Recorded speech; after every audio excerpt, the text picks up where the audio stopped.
up, Juicy Gang? Welcome back to another video. If you are not subscribed, hit that subscribe button, the big red button down below. If you're not subscribed, then what are you doing? Don't forget to like and comment as well. So let's go ahead and get into this video. Guys, so this is around the time that I had moved to Columbus. So during this time, I was in a relationship, clearly. So let me give you a little backstory. So before I had moved to Columbus, me and the guy, I didn't give him a name. So we're going to name him Donnie. I don't know where Donnie came from. I'm just going to call him Donnie. So anyway, so Donnie and I had ended up matching on Plenty of Fish. However Plenty of Fish goes, he had ended up in my inbox, okay? So he had hit me up on Plenty of Fish. I'm like, So we ended up chatting it up or whatever. So we're getting to know each other. So we instantly clicked off of the dumbest thing ever. Like, I had so much growing up to do.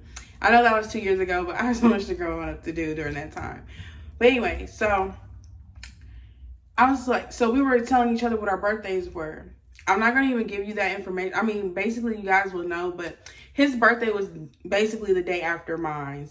And so we were literally a day apart because we were the same age. So at first I'm like, you're lying, you know, blah, blah, blah, blah.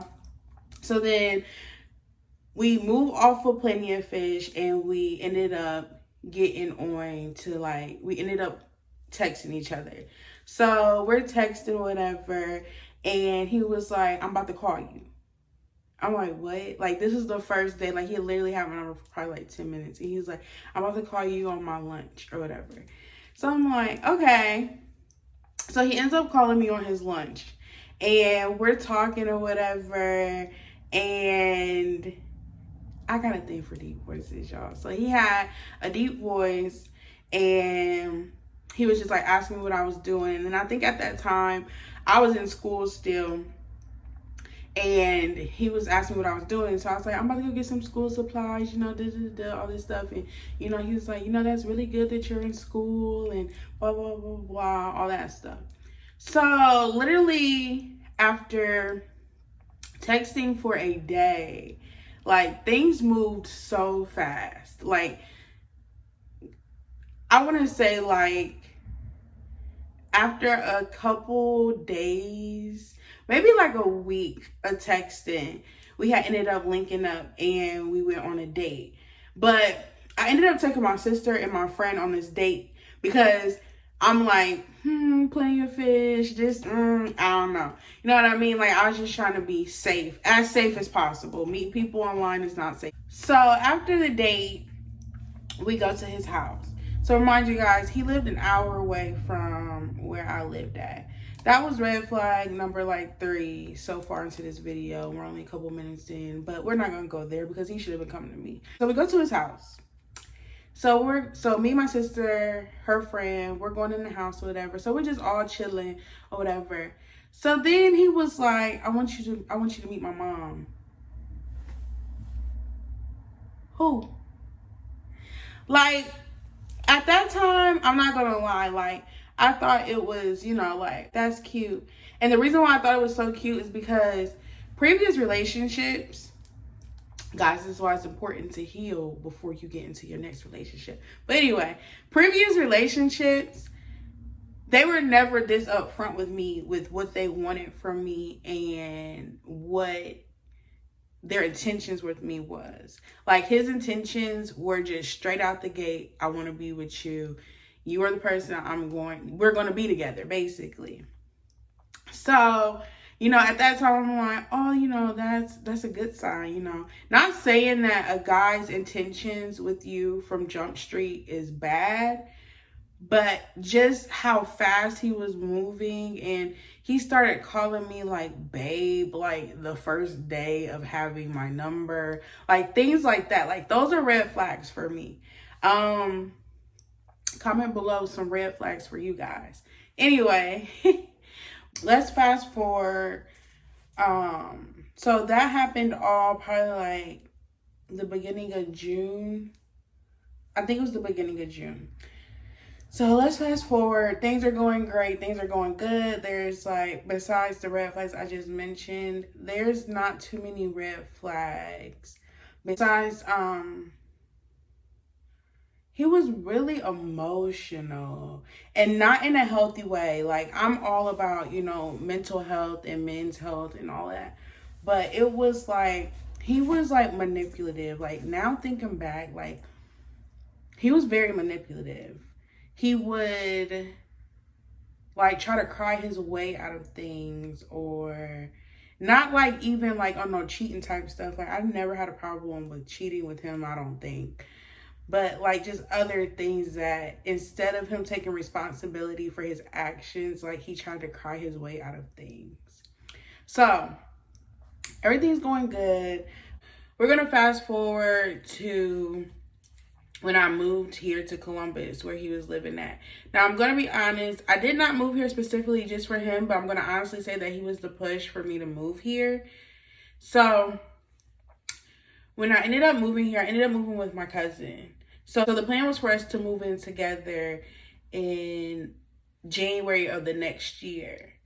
So, by this time, birthday has passed. I still haven't posted him, like, on my social media, honestly. I think he had posted a picture of me and him on his Facebook by then, I think. I'm not sure. It might have been like November when he posted me. But anyway, don't quote me on those dates. I'm not sure. But anyway, so then I had ended up making it Facebook official with him in November or something like that. I'm not sure about the dates. But anyway, guys, so I had made Facebook official. So this particular night after I made it Facebook official, I had went to bed. Something like, I don't know, I just woke up in the middle of the night. I think I had to pee or something. And I had looked up my phone and I don't have my Facebook notifications on. But I had went on Facebook and I had like all these notifications like, okay, sis, I see you, all this stuff. And then I get to this particular comment. So I don't even know. Well, I guess him and her would have been friends. I think they were still friends on Facebook. I don't know how she even got on my post because I'm pretty sure that my post was private, but because I tagged him in it, it showed up on his page too. So we're gonna call her Shay. So Shay writes this post underneath my post of me making it Facebook official, and she was like, I'm glad that you can make my husband. She kept like making sure that I knew that she was saying my husband. Like she was saying, I'm just so glad that you could make my husband happy. He deserves that. Blah, blah, blah, blah, blah. Then it don't even stop there. Then she posts a picture of their courthouse wedding underneath the comment. Now, listen, I got nothing against courthouse weddings, but me being me, like, I'm just the type of person, you done came for me, so I'm gonna come for you. So I was so embarrassed, y'all. Like, I was so embarrassed. Like, now, like, I know I'm smiling, but I was embarrassed. Like, I didn't even, anyway. So I know people have seen that. Like, I know people seen it. But I didn't even, like, clarify. I just deleted the whole post. Like, at this point, that's embarrassing. So, not only did she comment the jailhouse wedding, not the jailhouse wedding, the courthouse wedding, she made the comment under my post. I wish I still had that, y'all, but I just deleted all that stuff. Like, I don't even care about that stuff no more. But she also inboxed me, and she was like, y'all, I want to put the screenshot of the mess. I might put the screenshot. If I put the screenshot, it's going to be up here or up here. But either way, she also inboxed me. Like, sis, you're so pressed. Like, you're pressed for your presence to be known or whatever. So I'm like, Okay, so she's still talking about my husband. I'm glad you can make him happy. You need to tell him to file for a divorce and blah, blah, blah, blah, blah, blah, blah, blah, blah. Like, just saying a whole bunch of, riffraff. At this point, and then she was talking about, then she had the audacity to ask him to reach out to her. This is my thing. Don't do some embarrassing stuff to me and then expect me to do you a favor. Like, what? I was so confused. So anyway, so I had ended up calling my mom. Like, after that, I had called my mom. I'm crying. Like, this is so embarrassing, So she was like, Jazz, don't react. That's what she wants. Clearly, she wants attention. She went out of her way to contact you in multiple ways. Like, don't even pay her no attention. You need to talk to, I almost said his name. You need to talk to Donnie and see what's going on before you jump to any conclusions. Doubt in my mind that he was messing with her still. Like, I didn't think that he was messing with her or anything. It's the fact that you took away the choice of me deciding if I wanted to continue to mess with you, knowing your circumstance. Like, that was just like another form of manipulation. So after I got off the phone with my mom and, I had, like, stopped crying or whatever, I had ended up calling Donnie. So my first reaction was to go off on him. So I'm just like, blah, blah, blah, I can't believe you, going on. And he's like, Jazz, I'm so sorry. Just don't respond to her. Blah, blah, blah, blah, all this stuff. She just wants attention. So I'm like, are you married still? And he was like, yes, I'm still married, but we're not together. And and all this other stuff. Like, in my head, all I heard was, I'm still married.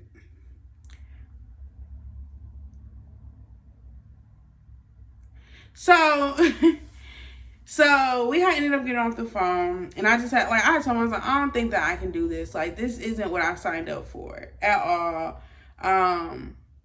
No.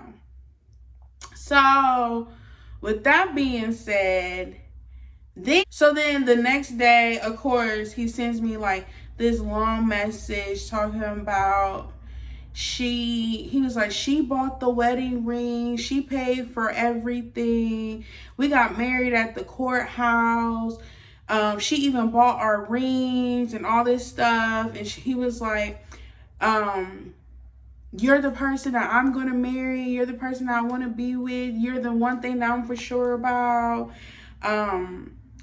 Then he goes on to say, you deserve so much more than what me and her had or what I gave her, because she provided everything. He said, you're going to be able to flash a ring that I bought, blah, blah, blah, blah, blah, and all this stuff. Like, he made it sound good, But I was still just like, I don't know. Like, I really don't know. I'm like, you have to do something about this situation. Like, what are you going to do about this situation?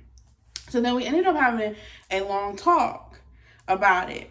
So he was like, I'm going to go ahead and get that started and process whatever he had to do. I don't know nothing about being married. But he had told me that he was going to get that put into motion. And I was like, okay, cool. So then December and January passed. Nothing has changed. If anything, our relationship had gotten worse. It had gotten to the point where I had basically told him, like, I'm not happy. And that wasn't why. There was just things that happened during those months, which I can do another story talking about that if y'all want me to. But anyway, so then about March, Shay inboxes me again. She's like, I don't know why he can't just start the process. I feel like he should start the process, blah, blah, blah, blah, and all this other stuff, because he's the one that walked out and all this other stuff, blah, blah, blah. Which I had already got his side of the story and I got her side of the story. And now that I think about it, I think they're both liars. I think they both played a part, but everybody likes to play victim when they can't take accountability. But that's nor here or there, because it's not my business or my problem. But anyway, So she had gave me her number, like, you can be the basically like the mediator or something. Like, girl, I don't care about you. And at that point, I didn't care about him, because now it's a problem, because I gave you time to fix this situation and you still didn't fix it. So me being the person that I am, like, I mentally shut down. Like, so I opened the message, read it, and I was like, so anyway, so then I had called him and I had told him, like, I was like, I had sent him a screenshot of the message, and he's like, don't worry about her, you know, all this other stuff. And before this second time even happened, like, I had opened up to like a couple family members about it, and they had even like put in his ear, they had even put in Donnie's ear, like, you really need to get that taken care of, you know? And so then after that, after I had sent him the screenshot, whatever, I had basically broke up with him. I was like, yeah, this is done. Like, this is a wrap. Like, it's already been too much stuff that I haven't signed up for, but this, I can't do this. So, long story short, he had popped up at my house, and we'll save that for another story time too, because listen, I got so many story times about Donnie. But anyway, after I had broke up with him, I think it was, I don't know. It was March, I think. I don't know. Anyway, so after I had broke up with him, he didn't take it well. He didn't take it well at all, honestly. Like, some things had ended up happening, and he kept texting me like every morning. And we had like got to a place where, you know, we were cool or whatever. Like, I could talk to him, but we still weren't together, because I didn't know, like, you're married. Like, I should have left the first time she inboxed me. Give a chance to fix the issue that I had. And so then he finally put in the work and got the things processed to get the divorce. So I think it took probably about like a couple weeks or a month. Like, it didn't even take long. That pissed me off even more, because it's like, you're lazy. Like, either you still have feelings for this girl, you didn't know if you was gonna go back, or you just didn't want to do it. Like, and he was lazy. Like, I'm just gonna be honest. Like, Donnie was very lazy. But anyway, so he had ended up getting the divorce or whatever, and I did take him back after that, but you see, we're not together still. But that's how I found out that he was married. Y'all need to check records, license, everything, because these men and these women just be telling stories, lying for no reason. Like, some of these people be just so creative that they should be like content creators or storytellers, something, because like the things that people go through and the things they do to just cover up a lie, like, you will be like amazed. But anyway, guys, that's my story. It wasn't that long. I think I'm going to insert the screenshots. Like I said, I'm going to cover up names. But anyway, thank you guys for watching. Don't forget to hit that like button, and don't forget to share the video. And if you're not subscribed, why not? Come join Juicy Gang. We are lit over here. So, yeah. Anyway, bye guys. See you in the next video.